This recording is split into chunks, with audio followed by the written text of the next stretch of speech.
Nakakita na ba kayo ng spacer? Yes. Opo. May ganito kayo. So, bakit daw ito ginagamit? Ano sabi ng doktor? Hirap ko kasi kung hindi ko kaya pagsabayin yung pag-hilo at yung pag-hilo. Kaya binigyan ako. Ito ay useful na po para mas maganda yung pagpasok ng pag-hilok ng gamot.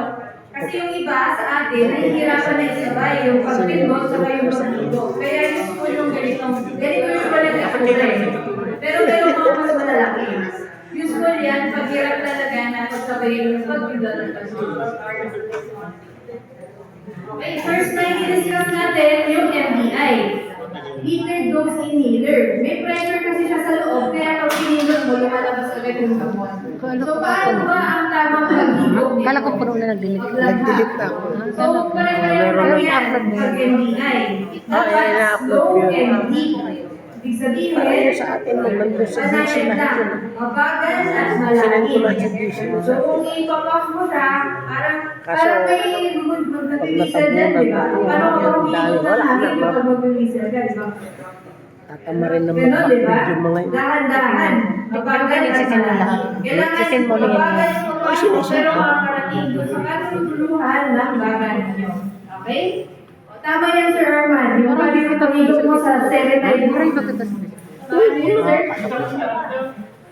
Okay, very good. Ganun po.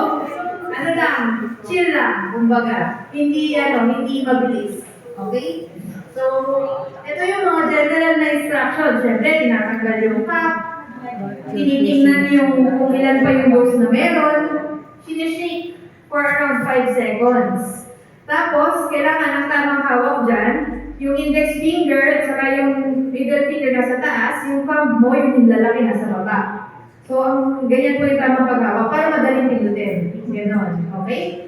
Tapos, dapat dapat yung posisyon ninyo nakatayo or naka-sit up na straight. Yung chin nyo dapat medyo nakataas na konti.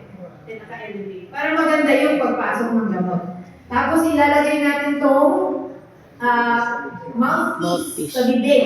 Dapat yung labi nyo naka-form ng seal around dun sa mouthpiece. So, dapat walang gamot na lalabas. Lapat na lapat, kumbaga. Tapos, before nyo i-inhale, bago nyo ilagay yun doon, dapat i-empty nyo muna yung bagay nyo. I-exhale nyo muna. Pag wala na naman sa amo, tapos, kapag sinubo mo na yun nga, dapat nakasil, lapat na lapat, walang tatagas na gamot. Tapos, ipapuff mo na. Sabay yung pag-puff sa pag-inhale ng mabilis na mabagal at malalim. Paano ulit ang MDI? Dahil naka-MDI ka na? Mabagal. Tama yung gano'n. Sabihin. Okay? So, yun lang. Ang tricky part, dapat sabay. Coordinated yung pagpindot at ang pag-ilo. Next. Ito naman, ang general rule naman pag dry powder inhaler yung gamit. Di ba iba-iba yung itsura niya? Pero pare-pareho lang ang gamit niya. For example, yung turbo inhaler. Pare-pareho siya na parang kinakasa muna bago gamitin. Ito hindi kailangan na sabay yung pagpindot or yung pagkasal sa paghigop mo. Yung turbo inhaler, parang tina-turn mo muna, tapos maririnig mo yung click.